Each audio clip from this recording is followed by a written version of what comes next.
시청자 여러분 안녕하십니까. 9월 10일 시사정담 시작하겠습니다.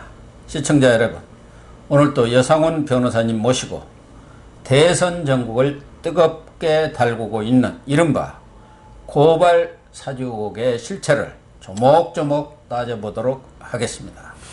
예 변호사님, 네. 먼저 이 고발 사주 의혹이라는 느닷없는 괴문서 사건이 지금 터져가지고 그 실체가 규명되기는커녕 당사자들이 나오는 사람마다 오락가락 해명을 함으로써 오히려 혼란을 준다 할까? 더 심화시키고 있죠. 네, 미궁에 빠져들은 네. 그런 느낌입니다. 네. 그래서 이 고발 사건 무슨 실체가 진짜 있는 것인가, 아니면 고발장을 사칭한 괴문서를 만들어 가지고 대선판을 흔들어 보겠다는 정치 공작에 이 정치권이 논란하고 있는 것인가, 이것부터가 지금 한번 따져볼 필요가 있는 거고. 요거는요, 검찰이 관계되고, 예. 그 다음 증거 문제가 있고, 그 다음 당사의 주장이 모호하고, 이러기 때문에 이걸 정치판에서 판단하는 것보다는 법조인 출신 중에서 어떤 논리적인 사고력을 가진 사람들이 판단하면은 좀 실체가, 그 내막을 알 수 있는 사건이다. 지금 우선 고 교수님 느닷없는 그랬는데요. 느닷없는 게 아니란 걸 갖다가 이해찬 상황께서 말씀하셨어요. 작년 4월 8일 날 이런 제보를 받았다고 그랬어요. 받고 좀 조사해 보니까 상당히 정확하더라. 그 다음 국기문란에 해당하는 행위더라. 뭐 사실 현직 검찰총장이 어떤 정치적인 의도를 가지고 자기 편이라고 우군 시민단체라든가 아니면 그 당시에는 국민의힘이죠, 그죠? 그쪽에다가 고발을 사주했다면 이건 뭐 법적으로는 잘 모르겠어요. 뭐 직권 남용 뭐 이야기를 하는데 검찰총장이 그 야권에 사주를 해가지고 어떤 고발장을 내게 하는 게 직권 남용은 될 수 없습니다. 이거는 검찰총장이 그런 일을 하는 업무 자체가 아니거든요. 그렇기 때문에 아마 이해찬 전 대표도 법적인 책임은 운운하지 않고 정치적 도의적 책임이라고 말했거든요. 근데 그런 일이 있었다면 그거야말로 그렇죠. 큰 일이죠. 그게 법적인 책임을 떠나서 이거는 검찰의 정치화를 우리가 막고자 엄청난 진짜 해방 이후 70년 동안 노력했고, 군사 독재 시절 이럴 때마다 검찰이 정치화돼서 결국은 야권을 갖다가 견제하고 이런 걸 우리가 많이 현실도 봤고, 그걸 막고자 했던 게 그 결국 민주화 운동의 한 일환 아니었습니까? 그렇기 때문에 이거는 법적인 책임을 떠나서 이거는 진짜 국기문란이죠. 현직 검찰총장이 그랬다면은. 자, 그러면 작년 4월 8일입니다. 그때부터 사실 조사를 했을 거 아니겠습니까? 그리고 그 윤석열 총장은 있죠. 2019년 9월 달부터 이 정권과 벌써 대척점에 돼 있었어요. 원수가 됐어요. 조국 전 장관의 어떤 수사 문제 때문에. 그래서 문재인 대통령을 비롯한 여권에서 윤석열 쫓아내기 엄청나게 공을 들였어요. 그런데 뭐 어떻게 흠을 잡을 게 별로 없었잖아요. 그래가지고 뭐 개인적인 흠을 징계에 올리고 했는데 다. 제가 그 말씀 드리려 하는데, 그래가지고 4월 달에 그걸 알아가지고 이제 이게 이거 호재다. 그랬을 거 아닙니까? 그러면 여당에서는 정보력 있지. 그 다음 자금력 있지. 그 다음 어지간한 사람은 자기 편이지. 아니 사실 조사 했을 거 아닙니까? 언젠가 그때 안 써먹더라도 아마 4월 8일 날 벌써 4.15 총선을 대승할 걸 알았는 모양이에요. 그걸 안 써먹더라고요. 그 11월에 윤석열 총장에 대한 직무 배제 있었고, 그게 법원에서 기각되니까 윤석열 총장이 승소했죠. 그러니까 징계 처분을 다시 했죠. 맞아요. 그러면은 4월부터 11월까지 7개월이나 장장 7개월의 기간 동안 이 여당에서 이 문제를 가만히 놔뒀을 리가 없다. 충분히 조사를 했을 거고, 뭐 사람을 만들어냈을 것 같아요. 그렇죠. 그 제보자 내지 뭐 이런 사람을 검찰 내에서도 사실 뭐 한동수 뭐 감찰부장이라든가 충분히 많은 사람들이 있잖아요. 동원해가지고 이걸 충분히 사건화할 수 있었고, 감찰을 통해서 뭐 그 추미애 장관인데 감찰부장 시켜가지고 그렇죠. 무슨 사실이 있었다면 당연히 아, 감찰해갖고 다 들춰냈겠죠. 아마 이해찬 대표가 그 감찰 사주 했을 겁니다. 감찰 사주 추미애 장관을 통해서 아마 내부적으로 저는 했다고 봅니다. 했는데 드러난 게 하나도 없어요. 근데 만일 드러난 게 있었다. 그러면 11월 달에 직무 배제, 그 다음 징계할 때 이거 사유로 내세울 수 있습니다. 이게, 큰 사유. 이건 내가 그 정도면 이게 제가 작년에 이 직무 배제 징계 때 이건 무조건 윤 총장이 승소할 거라고 제가 몇 번 말씀드렸어요. 예. 결정 나기도 전에. 네, 그랬죠. 그때 왜 그러냐면 이게 절차 문제에 있어서 심각한 오류가 있었다고요. 추미애 장관의 조치가. 그런데 이 국기문란 사건이라 합시다. 이걸 만일에 징계 사유로 들이대면 행정법원이 아니라 행정법원 할아버지라도 그렇죠. 이거 윤석열 총장 직무 배제, 총장이 이런 짓을 해? 이건 말이 안 되잖아요. 예. 공무원의 어떤 정치적 중립 의무, 예? 그 다음 정치 개입을 안 해야 될 의무, 이걸 정면으로 배반한 겁니다. 이게 맞다면, 사실이라면. 그러면 이 사람들이 여권이 그 당시에 윤석열 총장을 쫓아내기 싫어서 이게 상당히 정확했고 사실 조사를 다 했는데 사실로 드러났는데도 가만히 있었을까요? 아니다 이거죠. 아니죠. 그러니까 작년 11월에 한 그 여권의 행태 그걸 넘어서서 추미애 장관의 어떤 그 조치를 볼 때는 이거는 아니다라는 걸 자기들 다 알았습니다. 그랬겠죠. 제가 볼 때는 그렇습니다. 그래가지고 듣고 있다가 이제 이거는 유야무야 돼버린 거죠. 자기들 내부에서. 갑자기 이번 지금 8월에, 예. 9월에 이게 뭐 뉴스 버스요? 뉴스 봤어요. 저는 제일 처음에 저는 시내버스 시내버스 중에 하나인 줄 알았지만은 발행인이 이진동 기자라고 예. 조선일보 출신입니다. TV조선 출신인지 조선일보 있다가 그 성추행 문제로 예. 결국 그만두고 그리고 나서 TV조선으로 들어갔죠. 예, 그도 TV조선. 그분이 사실은 그 박근혜 그 최순실 태블릿 PC 사건 예. 그것도 이분도 상당히 보도를 하고 그랬죠. 앞장서서 예, 해가지고 사실 그 최순실이가 그 자기 의상실에서 그 청와대 무슨 행정관한테 핸드폰 받는 거 그거 딱 거기서 사진을 하나 찍어가지고 그걸로 완전히 그냥 덮어 씌웠죠. 그래서 아까 좀 전에 말씀드린 대로 만일에 이 공작이 아니라면은 이미 진작 터져 나왔을 것이다. 왜냐하면은 정권이나 여권으로서는 있죠. 윤석열 총장이 계속 붙어 있으면서 탈원전, 울산 선거, 시장 선거 이런 걸 계속 건드리는 게 엄청나게 불편했다고요. 정권으로서. 엄청나게 불편한데 이걸 윤석열 총장이 있으면 계속 사실관계가 드러날 수밖에 없는데 하루라도 빨리 쫓아내야 될 사람이었어요. 예, 그렇죠. 그런데 왜 이걸 안 썼냐, 이게 사실이라면은. 예. 그거 안 썼으면 바보죠, 이거는. 이렇게 좋은 호재를. 그러니까 결론적으로는 이게 전부 다 전혀 실체 관계도 없고 그 당시에 자기들도 보기에 아니다 덮었던 건데 윤석열 총장이 3월 4일 날 이제 검찰총장 그만두고 나와서 조금 있을 때 이거는 자기들 볼 때는 애기 정치판에서는 윤석열 총장은 강보에 쌓인 애기다. 별로 우습게 봤을 수도 있어요. 정치판에 들어오는 순간에 검찰총장인 때는 엄청난 힘을 가진 총장이니까 그렇게 못하다가 그래서 이제 그러면서 그 장모 사건, 그다음 김건희 씨 사건 이 정도면 타격을 줘가지고 뭔가 지지율이 팍 떨어지든지 될 줄 알았는데 끄떡도 안 해. 그때 뭐라고 그랬냐 하면 윤석열 총장 나왔을 때 우리가 엄청난 제보를 가지고 있다고 그랬어요. 제2, 제3의 제보. 아마 제1이 장모고 제2가 김건희, 제3이 이건지 모르겠어요. 그래갖고 뭐 줄리, 엑스파일 막 그러니까요. 근데 그게 전부 다 허위로 드러나니까 이게 이게 마치 제갈공명이 죽을 때 그 조그만 주머니, 복주머니 속에 그 3개를 담아줬잖아요. 이렇게 처리하라고. 지금 그거 세 번째 터진 겁니다. 그리고 또 하나 지금 문제가 있죠. 지금 고발장을 사주했다는 문서가 텔레그램으로 보내고 뭐 했다는 거 있죠. 그거 있으면 나와야죠, 문서가. 그런데 지금 이 사람들이 못 내놓는 게 있죠. 이 문서가 없고 있었다면 이게 위조됐다는 거죠. 조작됐다는 거죠. 조작됐기 때문에 이걸 못 내는 겁니다. 지금 글씨체도 다르다는 게 나왔어요. 그 서명 부분하고.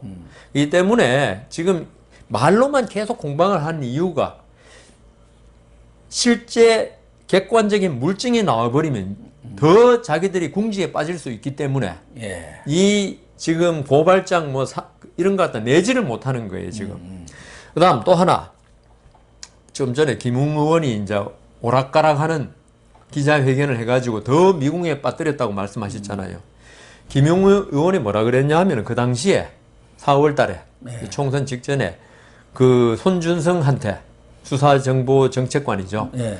그런 문서를 받았는지 아는지 기억이 안 난다 그랬어요. 그렇죠? 예, 기억이 안 난다. 기억이 안 나는데 자기는 뭐 이렇게 정리해가지고 국민의힘 누구한테 지금 뭐 그 사람이 자기 공익 제보자라 그러는데 전달해 준 거는 맞는 것 같다. 당 측에.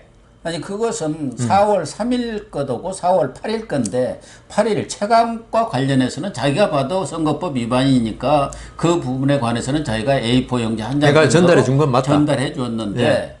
그 한동훈, 윤석열, 김건희 씨와 관련된 4월 3일 것에 대해서는 자기는 전혀 알지도 못하고 그렇다는 얘기죠. 그 기억도 없다. 예. 뭐 이랬는데요. 받았는지 어쩌면 만일에 아무 기억이 손준성 정책관이 그걸 해줬으면 대검에 있죠. 수사정보정책관이라는 건 사실은 우리나라의 주요 범죄, 뭐 고위 공무원이라든가, 그다음 재벌이 관여되는 거는 다 취합합니다. 예. 이 김웅 후보가 그 당시 검사를 금방 그만두고 나온 사람인데 수사정보정책관의 무게를 알아요. 이 사람이 만일에 보내줬다. 그러면 기억이 안 난다는 건 말이 안 돼요. 지금 1년 한 4개월밖에 안 됐는데. 더군다나 뭐 사실 동기생이라는 거 아닙니까? 그러니까 이런 정도에 그러면 기억이 안 난다 이 말은 있죠. 기억을 안 할 수가 없는데 기억이 안 난다고 지금 말하는 거는 지금 없다고 말해야 되는데 윤석열을 그러면 도와주는 꼴이 되잖아요. 예. 그러니까 자꾸 김웅 의원의 이 말이 결국은 윤석열한테 어떤 해를 끼치기 위해서 기자회견한 거 아니냐. 왜냐하면 자기가 오락가락 해버리니까 아니 너희 당 내의 사람도 오락가락 하는데 사실 개연성이 있는 거 아니냐 이 말 듣기 딱 십상이거든요. 예. 그래서 제가 볼 때는 이 문제 이 모든 게 결국은 이거는 공작일 수밖에 없다. 저는 이거는 단언코 제가 이때까지 고 교수님하고 방송하면 단언을 잘 안 했는데 그렇게 생각합니다. 그럴 것이다 했는데 이거는 단언코 공작입니다. 그중에 특히 손준성 정책관이 예. 이 보냈다 하면 그 4월 3일자 고발장에 첨부된 예. 재판 기록이 있다는 거예요. 그러면은 그런 재판 기록은 손준성 정책관이 그 재판 기록을 말하자면 자기 아이디를 넣고 빼냈다고 한다면은 뭐 볼 수 있는 거 아닙니까? 그렇죠. 검사들이니까. 그런다면 그것이 재판 그게 다 남아 있는 거 아닙니까? 그렇죠. 다 남아 있죠. 금방 확인하면 되잖아요. 그러니까요. 그걸 확인을 못 하지 않습니까? 없는데 어떻게 확인해요? 그러니까 지금 대검 감찰부에서도 그 문제는 뭐 금방 확인할 수 있는데도 아무 말이 없어요. 아니 그러니까 있으면 확인했죠 벌써. 지금 벌써 난리 났을 겁니다. 예. 그런데 지금 그 여권에 떠들고 하는 게 지금 확인이 되는 게 하나도 없어요 지금. 말만 있지. 그러니까 이렇게 그 김웅이도 그렇고 이진동이라는 기자도 말이 오락가락해요. 그러니까 이게 모호하면서 진실게임 양상으로 변질돼 버리니까 누가 옳다 그르다를 지금 명확히 판단을 내줄 곳이 없는 거예요. 그러니까 이게 차라리 물증이 있었다. 명확한 객관적인. 예. 그랬으면 공방이 쉬워요. 어느 쪽이 져버리고 어느 쪽이 이겨버리고 그다음 물증의 그 문서에 뭐 서명이라든가 인장이라든가 그 포맷이라든가 글자체라든가 이걸로 다 우리가 확인할 수 있어요. 컴퓨터가 이 컴퓨터마다 글자체가 조금씩 다르다 그래요. 예. 그래서 이게 확인할 수 있는데 그걸 안 내놓고 전부 다 누가 그러더라. 어느 그 뉴스버스 제보가 그러더라. 이래버리니까 이거는 뭐 사람 말만 계속 싸움이 붙고 진실은 전혀 밝혀지지 않고 그러니까 이걸 갖다가 대선 끝날 때까지도 계속 진실 게임으로 그 공방으로 계속 몰고 갈 수 있는 이런 사안이 돼버린 겁니다. 그러니까 이 고발장이 과연 누가 작성을 했느냐. 그러니까 여 변호사님은 손준성이라든가 김웅이라든가 당 차원에서 당신은 네. 미래통합당입니다만은 차원에서 작성한 것은 아닐 거고 누군가가 그렇죠. 사후에 예. 일을 꾸미기 위해서 정치 공작을 하기 위해서 작성한 게 맞다. 그럴 가능성이 거의 100%죠. 네, 100%다. 뭐 99.99%로 할게요. 그러니까 그 4월 3일 그런 고발장 보면은 그 당시를 쓴 알 수 없는 내용들이 다 들어가 있다는 거예요. 그것도 이제 윤석열 전 총장도 지난번 기자회견에서 엊그제 그 지적을 한 거죠. 그 근데 차후에 알 수 일어난 없는- 사실. 차후에 있는 사실이 왜 4월 3일에 그 귀신이 고칼로를 그리고 지내. 4월 3일날 그날 일어난 일이 어떻게 거기에 그 고발장이 그대로 들어갈 수 있어요. 그런 걸 보면은 이제 이 고발장은 이 정치 공작을 하기 위해서 사후에 만들어진 그게 작출된. 두 번째는 그 고발장을 뉴스버스에 누가 제보를 했느냐 그거 가지고 논란을 빚다가 지금 정치권이라든가 또 언론계에서는 그게 또 뭐 공익신고를 했다는 게 말도 못하고 COC다 A씨다 그랬어요. 근데 이제 본인이 난 아니다. SNS에 글을 올려갖고 나 아니다. 나 고발자도 아니고 또 공익 제보를 한 적이 없다. 이렇게 또 하고 나왔어요. 조성원이라는 사람이. 그런데 그 이후에 또 여러 언론과의 통화에서는 그럼 당신이 제보 안 하고 고발자 아닌 거 맞냐? 말 못한다. 말 못한다. 또 동아일보에서는 아니 그게 뭐가 중요하냐? 다음에 얘기했다. 그러니까 이 조성은 씨 자체가 이 33살 먹은 여성입니다.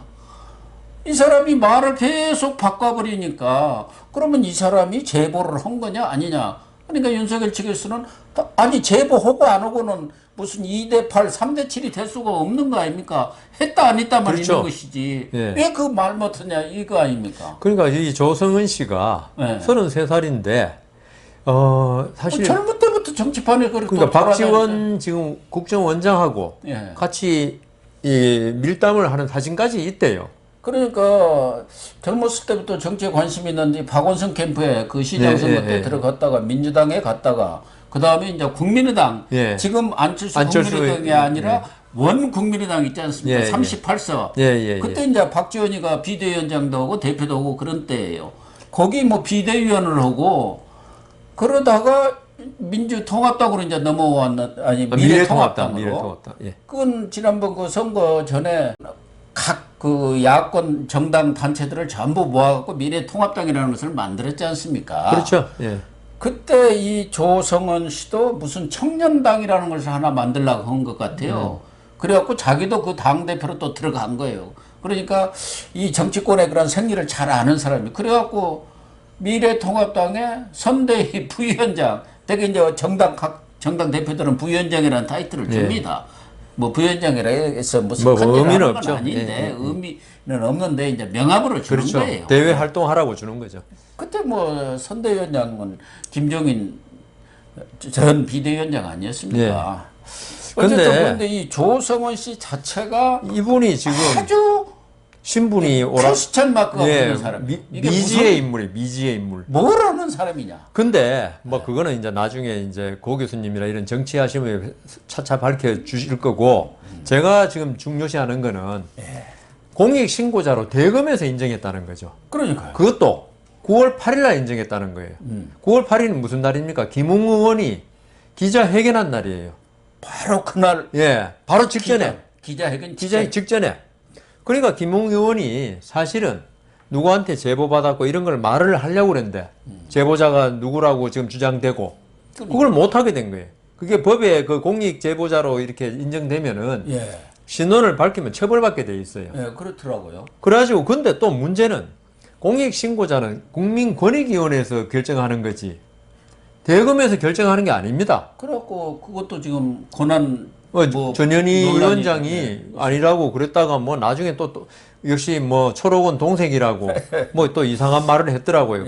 그래서 그리고 지금 대부분의 의견이 공익 신고라는 건 어떤 국가 전체 이익이라든가 국민이 알아야만 될 이런 걸 위해서 하는 거지 언론에 지금 제보한 거예요, 이 사람은. 언론에 제보는 있죠. 이게 왜 공익 제보자로 되면 안 되냐 하면은 언론에 신고해버리면 공작에 이용될 수 있거든요. 그렇죠. 얼마든지. 왜냐하면 또 언론에 제보라는 뉴스버스라는 진짜 온라인 신문에서 지명도도 없는 이번에 유명해졌죠. 이번에 광고는 많이 됐어요. 광고는 많이 됐는데 여기다가 제보를 했어요.